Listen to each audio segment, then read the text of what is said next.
FUD stands for fear, uncertainty, and doubt. People saying negative things about crypto when they're misinformed. Yeah, usually it's some journalist who is a no-coiner or a noob, and they come up with a million reasons why Quant is bad, ignoring that these reasons also exist for traditional currencies. It's a lot of this kind of like selective thinking, like cherry picking, and I think just like disingenuous, intellectually dishonest reporting. The internet used to be closed proprietary networks. Exactly the same problem as blockchain networks, closed proprietary. And then something happened. The internet opened up. All these networks connected. So openness and connectedness create innovation. And that's what happened. The internet flourished and magic happened. So the internet of today is a result of that connecting of closed networks. And that happened not that long ago. I mean, early 2000s was really when it really took off, late 90s, 2000s. And that's what we seen, and that was the cause to create the Googles and the Amazons and the Facebooks and all the internet companies because of this thing, because they connected and it was open. So the question I ask is, why should you be limited to one blockchain? Why should you be stuck and limited to one single technology when there's different benefits and different blockchains that you can benefit from? So what we're saying is, why not benefit from all blockchains? And so what we've done with Overledger, it's an operating system that sits on top of existing first-generation blockchains, second-generation blockchains, nth-generation blockchains, and interoperability blockchains, and it allows you to connect seamlessly without giving you any extra overhead, without giving you any extra consensus or cost, because it's facilitating that data transfer between networks. We're connecting and bridging networks and allowing you to do something quite unique to create new multi-chain applications, not distributed applications, multi-chain applications. So if you think about it a bit more, we're kind of like what Microsoft did. If Microsoft in the 90s made Windows to be internet-based and put Windows OS on top of the internet to create internet apps, that's what we're doing today. So we've got our operating system on top of existing blockchains and future blockchains to create internet-based multi-chain apps where you can actually benefit from the different types of blockchain. So the challenge is with the dApp, it's dApp1 sits on blockchain A and it does everything on blockchain A. dApp2 sits on blockchain 2 and does everything on blockchain 2. So you can't allow these applications to transfer data and transfer value very easily. It's a problem, and that's what we're solving. So with multi-chain apps, you can actually split your app up, and you can say, well, I want my app to use a bit of Ripple for authentication. I want it to use a bit of Bitcoin for, let's just say, storage of data, and I want it to use Hyperledger because of scalability for resilience. You can actually have that choice with multi-chain applications. You have the flexibility. And as an enterprise, working at HSBC in my career, you have resilience. So if I want to have multiple data sets, multiple applications across different chains, I've got resilience, and we give you that choice. So the benefit is you can live on and run on multiple chains. You're never limited to a single technology.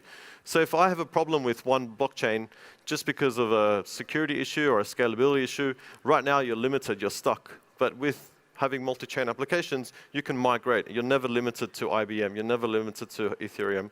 You can manage the cost, because if the fees go up, then running an application might have cost you £1 million a year, and if the fees go up, it's going to cost you 100 million, as an example, and you can't afford that. And finally, what we're doing is creating something called treaty contracts with Hamburg University.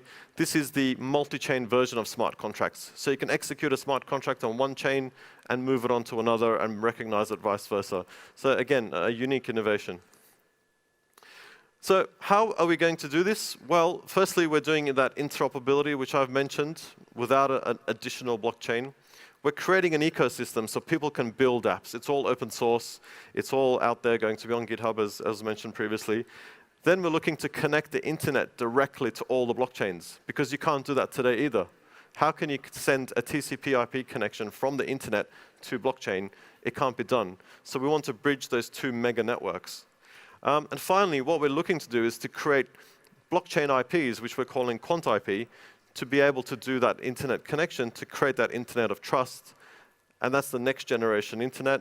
And we will create applications like a browser or email or messaging, which are decentralized but hyper-decentralized. And this is where you come in. We are doing this all open source. It's going to be out there. We're creating a map store, which is coming online Q1 2019. This is for you to create multi-chain applications. Our customers are really, we're focusing on enterprise to solve enterprise problems, but also developers to allow them to do this. So this is created by the community, for the community. It's open source. And we're allowing you to use Quant tokens to access the network. And a Quant token is pretty much the same as an iPhone. You have an iPhone, it has some keys on there. It's an access key that you use to access the app ecosystem for Apple. And we're doing the same with the Quant token. And what you can do with Overledger, we actually don't know. We're creating the platform for you to create amazing things. And we've got some ideas. We want to connect AI, as was mentioned with Ocean. AI has a really good convergence with blockchain, and we can allow that across all the chains. The smart contracts option that I said with treaty contracts, we're looking for that to happen as well. And then hyper-distributed exchanges, not just decentralized, but hyper-distributed, where they work across multiple chains. So atomic swaps are become real at a hyper-internet scale perspective, and other products. So we're creating this platform for you to create new innovation. And finally, if you're interested, you can own these tokens. So we have our ICO. It's running currently, and you can sign up today. And we've built the system. If you want to do the KYC, we've done it in Switzerland from a regulatory perspective. We're based in the UK. It's all automated, so you have the opportunity to be part of this. And we kind of consider ourselves a Microsoft of blockchain, where we're creating that operating system for you to be able to create new innovation, new technology. And these are our details. Yes, let's just go ahead and get right into this. This is a Oracle FUD campaign towards Quant.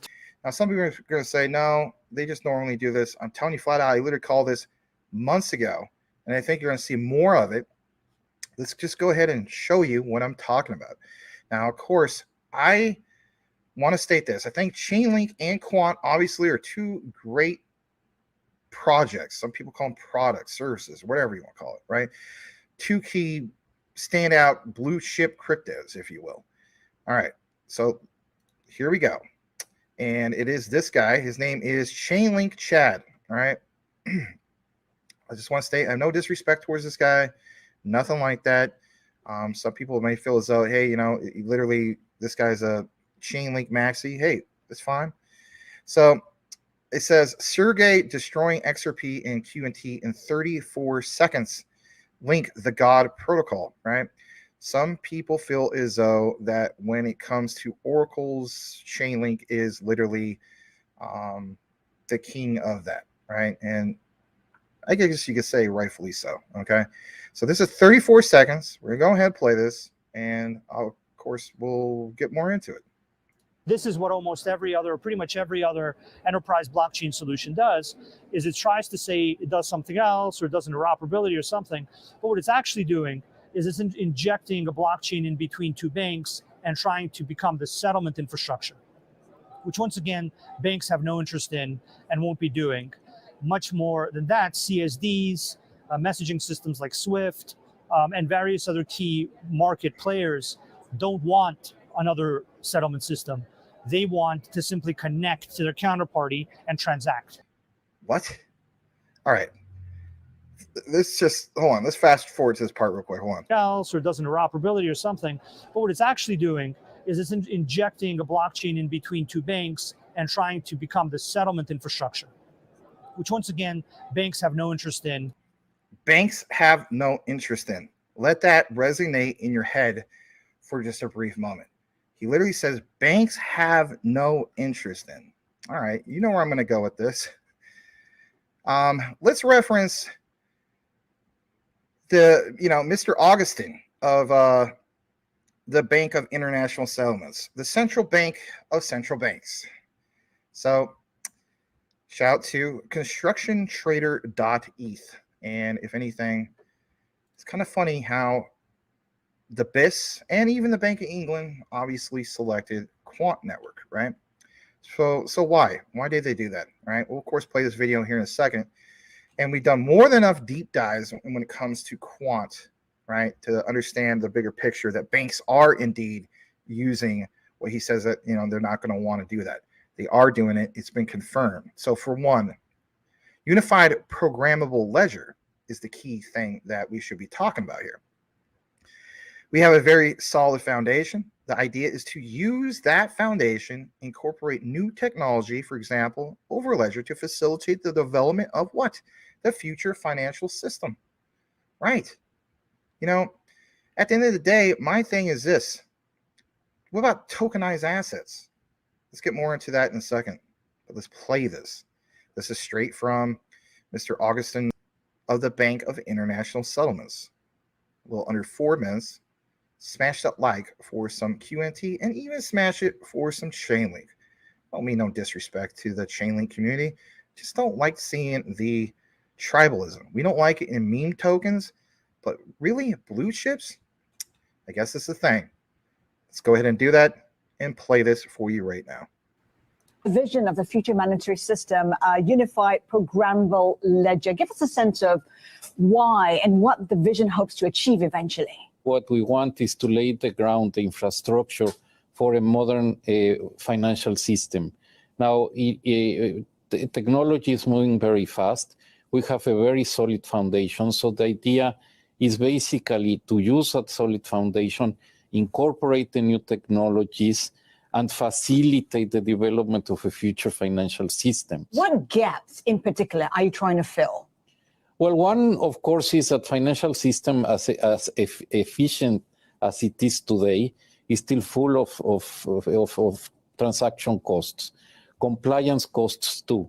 So one very important motivation is to reduce those frictions as much as possible.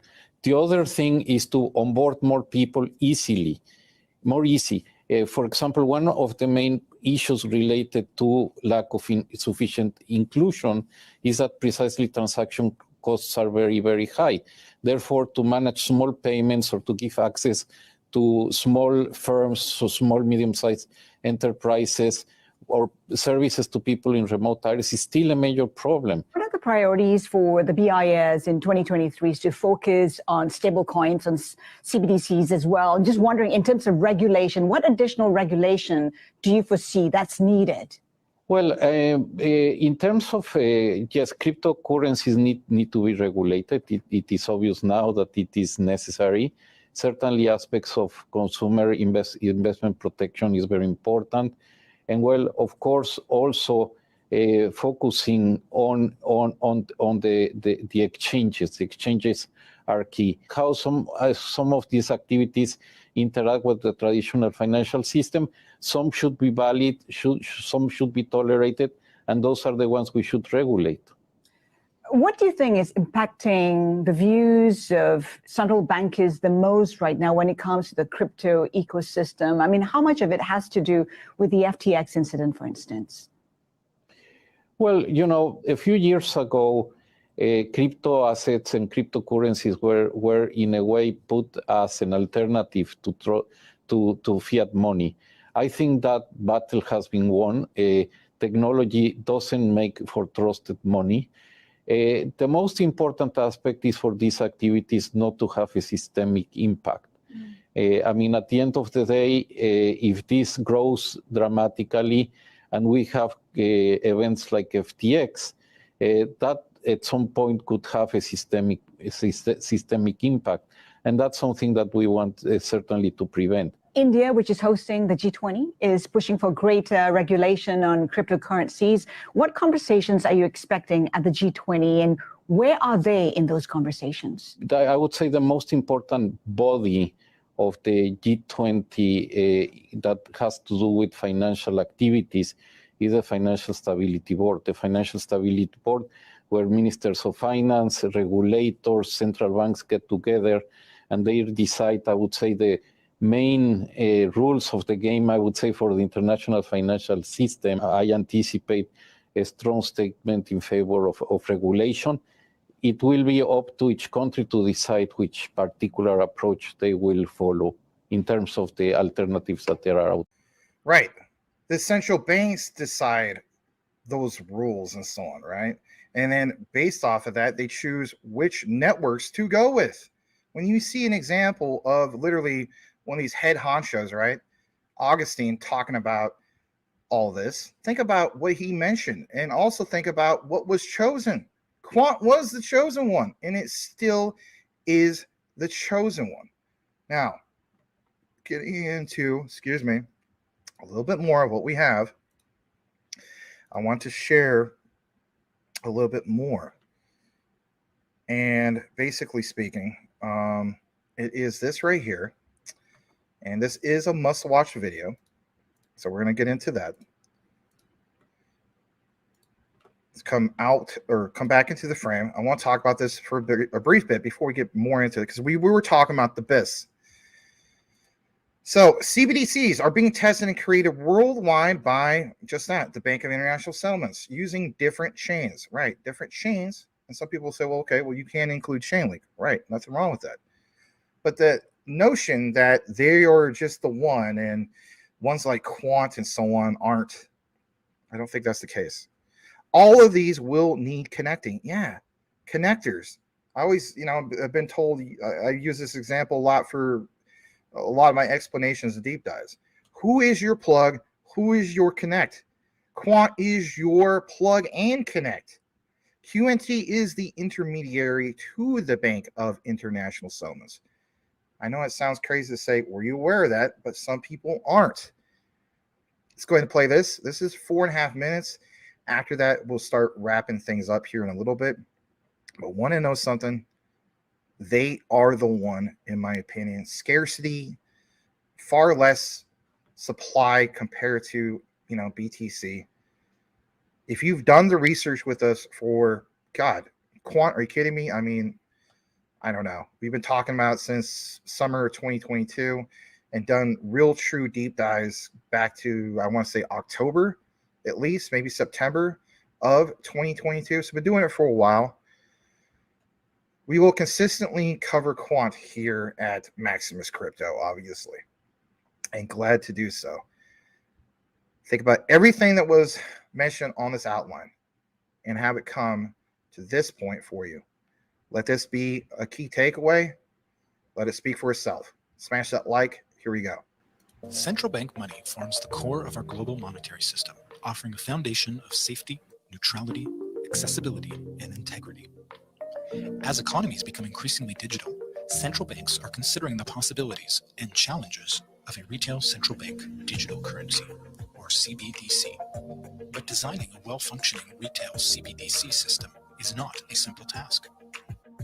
While the central bank will play a critical role in operating the core of the system and ensuring sound and secure payments, payment needs of the general public are diverse and constantly evolving. One way to meet this demand is through a vibrant community of intermediaries who, through open competition, can provide innovative and accessible payment services and handle the large operational burden of customer-facing activities. However, increased access and a greater number of intermediaries could heighten exposure to cybersecurity threats. For CBDC as a critical financial market infrastructure, cybersecurity is essential.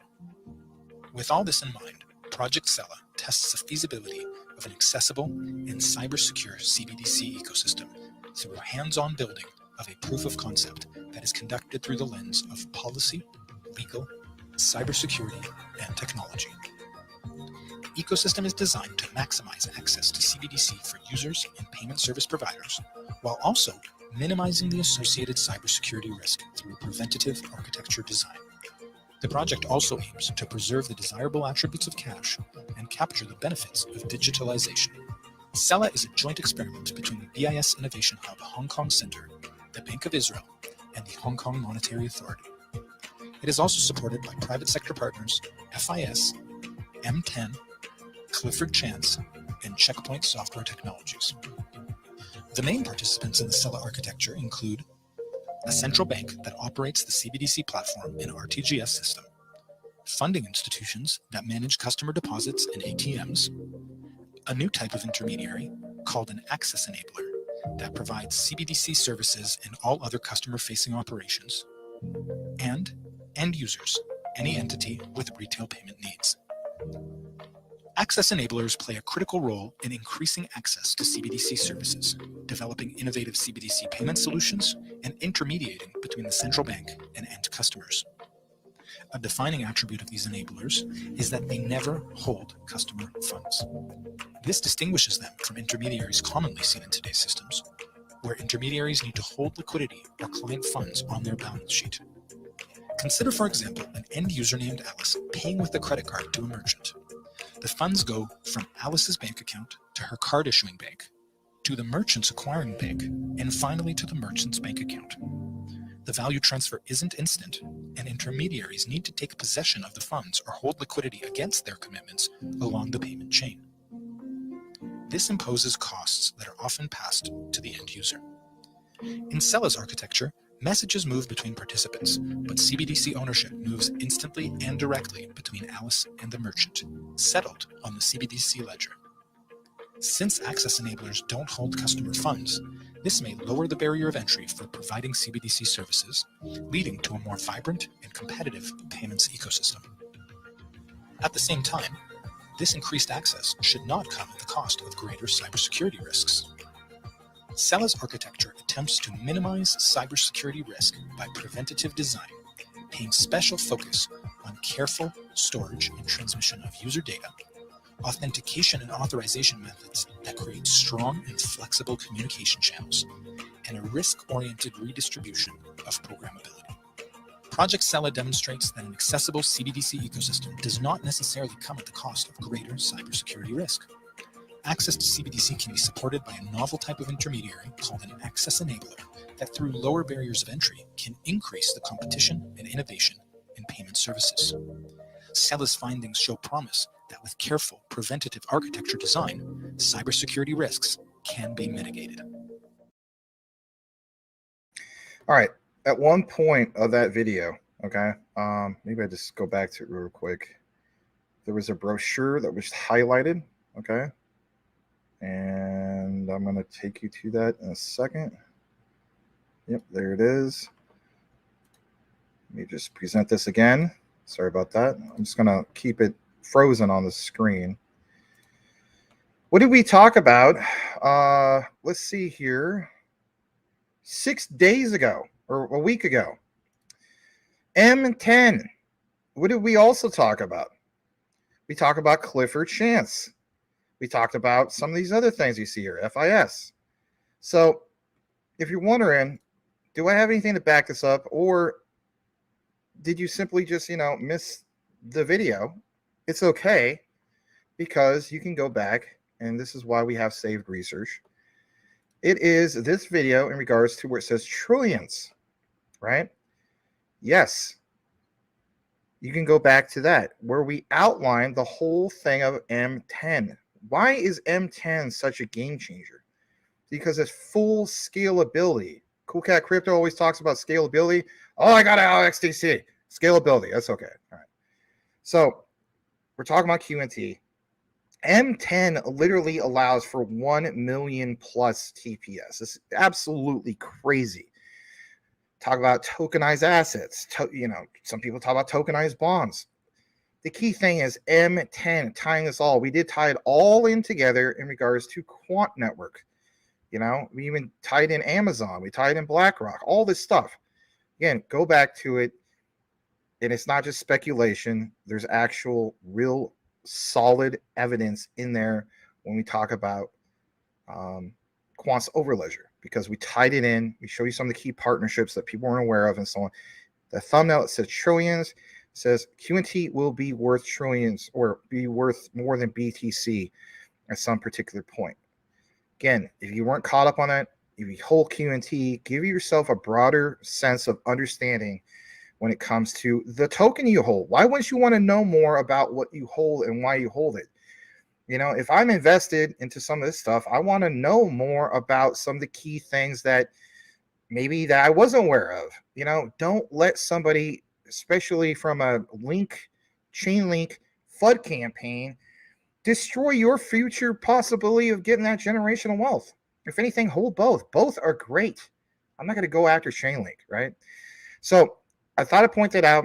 That was released about 6 days ago, of course, on the live you guys got before everybody else. That's one of the benefits of watching the live show.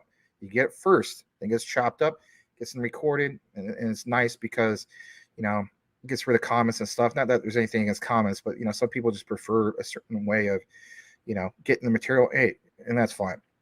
Getting more into what we have for tonight's, I guess you could say kind of a Fudbuster video, but with some educational content, right? We are going to talk a little bit more in regards to the concept of tokenization, banks, all this stuff, QNT, and this will wrap it up in regards to the QNT segment here in a bit. So for one, QNT tokenization, and some of this is kind of a nice little laugh at the same time. Got to have some fun with it. So I saw this and it really, oh man, I was just thought to myself, this is what I love about community-driven news. You get some people who are really good researchers. In fact, I'm gonna give this guy a follow. He deserved it because this really helped round off tonight's outline, right, from beginning to end. Okay, so for one, we did talk about tokenization. We referenced Larry Fink, his statements. Again, go back to that one from a week ago on that deep dive. Again, and in the thumbnail it says trillions, right? So this comes from MineCrypto, at miner, you know, crypto underscore. You know, I always try to give some of these guys a shout out because they deserve it, right? QNT tokenization, cross-border payments for CBDCs, and so much more. Gilbert Verdian is the man. Absolutely. When you first hear this, you're going to get kind of a little bit of a laugh, but you know what? Got to have at least a little bit of a laugh with all the seriousness of this, right? And then we'll get to the next part that will round this off and conclude the coverage for QNT tonight. Listen, this comes straight from Gilbert Verdian. Pretty funny stuff. And let me just play this here in a second. Money, money, money, money, money, money, money. Complement to wholesale money. So you can have tokenized wholesale deposits or wholesale money. Money, money, money, money.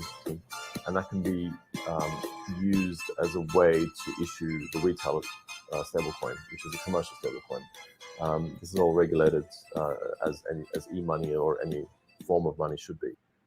There's this next part, obviously. I'll show you this. Here we go. And again, one of the concluding highlights of the coverage. So I'm going to come out of the frame for a brief moment. It says, we are here to help. Who? Right? Basically the Quant network. As a pioneer in institutional digital assets, Quant has already worked on the standards and built the patent-pending software that make it quick and easy to implement blockchain solutions and issue digital assets that work seamlessly across any network. Yes, not just having a plug and a connect, but multiple plugs, multiple connects. You know, it's not that hard to pay attention to. Think about it for a second, guys. You know, sometimes you guys just need a visualization. Literally picture like a, you know, an industrial building with a bunch of electrical outlets. So just plug it into one, right? You have so many options of, you know, you got the modern stuff, right? The USB connectors instead of just, you know, the old traditional, hey, I got a, you know, a plug from the 1950s or something like that. No, you have multiple options, many plugs, many connects, you know, seamlessly, like it says, across any network. We've worked on cross-border payment network, CBDC projects, and tokenization of funds. When I think of that, I literally, again, think of what, you know, that, I guess you could say it's kind of famous to us, not famous to mainstream, but that Larry Fink interview. I actually believe this technology is going to be very important. Look at it. We have been part of a huge revolution in investing through ETFs. We believe that ETFs will be changing the whole way we invest. Many people still use it as a means, well, people are investing it for indexing. No, the majority of people who are putting money in an ETFs are active investors that are buying exposure. The entire bond market is being transformed as we talk right now. I believe the next generation for markets, the next generation for securities will be tokenization of securities. We will, and if we can have that distributed ledger that we know every beneficial owner, every beneficial seller, we all have our code of who's buying, who's selling, instantaneous settlement. And think about it, it changes the whole ecosystem. Instantaneous settlement changes the whole ecosystem. The tokenization of bonds, the tokenization of securities. He talked literally about DLT.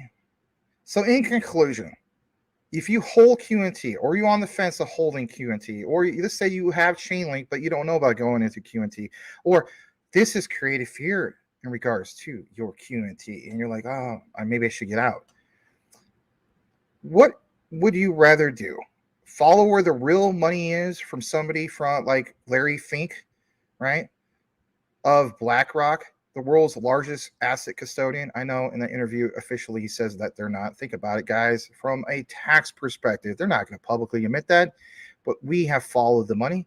We do realize that they have roughly $10 trillion worth of assets. Go do a simple Google search. You'll see it for yourself. So if I'm all about following big money, paying attention to whale alerts and all these type of things, right? Follow the real money, the big money, the institutional money. Don't just follow one random guy who is just, you know, hey, Chainlink all the way. And maybe that sounds disrespectful, and I apologize in that regard because I don't want this to be anything I would disrespect. I hold both for a reason, and I'm glad that I do. And my key thing is, even Chainlink, it's under $7. It's absolute buy. QNT, absolute buy at roughly $92. There is nothing wrong with holding both. That's the power of diversification. And if anything, what have we also learned from this? Partnerships don't cause prices to pump, right? All the time. Sometimes they do. But the key thing is utility in motion. Give it a chance. Give all this a chance to reach its full implementation of the actual utilities that are out there. We're not to that point, but we will be. It just still takes some time. Is 2.5, 3 years really so much of a painful thing to live through? I mean, for most of us, we're well past high school age, well past, you know, the age of being in college and so on. Right? Like I've always said before, you were sold on the idea, maybe, especially if you're an old school guy, of, hey, I'm going to go work for this company till the time of 65. I'm going to invest in a Roth IRA and stuff like that. And that's going to be part of my retirement and so on. You bought into that, but you can't buy into the concept of waiting 2.5 years for generational wealth, or at least retirement. Maybe future generational wealth is 2030. I have pointed that out before. Again, guys, do more of your own research, and that's why we provide it to you. I won't talk your ear off anymore. As the saying goes, know what you hold, know why you hold it. The research trumps FUD. You better believe that's a little bit of FUD, all right? I don't mean no disrespect. Trumps the FUD 110%. Got to back it up with something solid. I think the videos and everything we had for the outline, tying it all in, makes a lot of sense. So thanks for watching. That concludes the Quant Chainlink segment of the night, and don't be surprised if you see more of this FUD campaign. I did call it roughly a couple months ago. I just don't want to see people get scared or shaken out of their Quant or any other life-changing digital asset that you own.